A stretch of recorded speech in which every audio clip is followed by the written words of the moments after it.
Seeking God's forgiveness is an underrated practice. It's a practice that is directed at renewing the human heart and turning us from human failure to what we're actually called to be. And it's a way out of the cul-de-sac of despair, cynicism, self-attack, or for that matter, self-righteousness and the scapegoating that goes with it. Hi, I'm Warren, the rector here at St. Columba's. Glad you could join me for my message of the day. Sometimes the way to understand something is to say what it isn't. Take the word sin or sinner.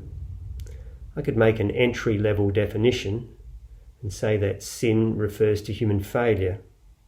And we could deepen that with just the observation of its universality. It seems to live in all of us, human failure, right through history.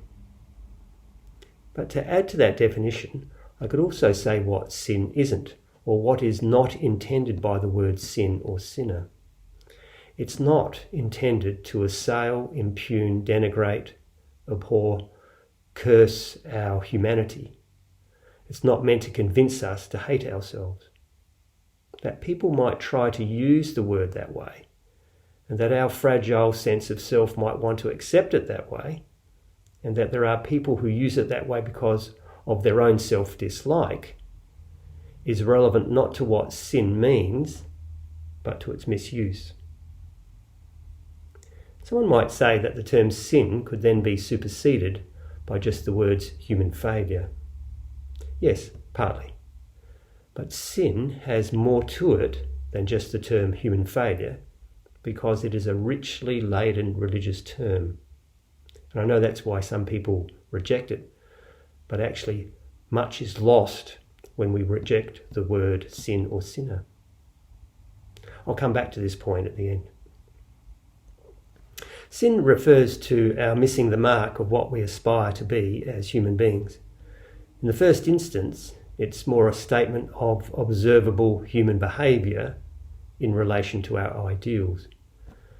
Now, we might react with abhorrence to the depth of human failure that we can read in history, or for that matter in the news. I do too. And I think there is something not right within all of us, something wrong in our common human nature as we currently experience it. And whatever's gone not quite right, it can't be fixed just by education or by harsh punishment or by whatever program of remediation currently in vogue in society. More is required. But that doesn't mean I reject my humanity. To recognise that is not a rejection of my humanity. It's the beginning of change, actually. It's honesty. And it's not trying to say that somehow I should become transhuman or something. And it doesn't mean that I have to give up in despair or become cynical and trust no one because everyone's failing so badly and then just give up. On the contrary, to recognise and use these words with their full meaning can lead to a different approach to human change, and one that can include what I've just mentioned won't be enough, but it adds something which they lack. This is where sin, rather than human failure, comes in. In Christianity, sin and sinner imply a God who knows who we are and what we're like and forgives.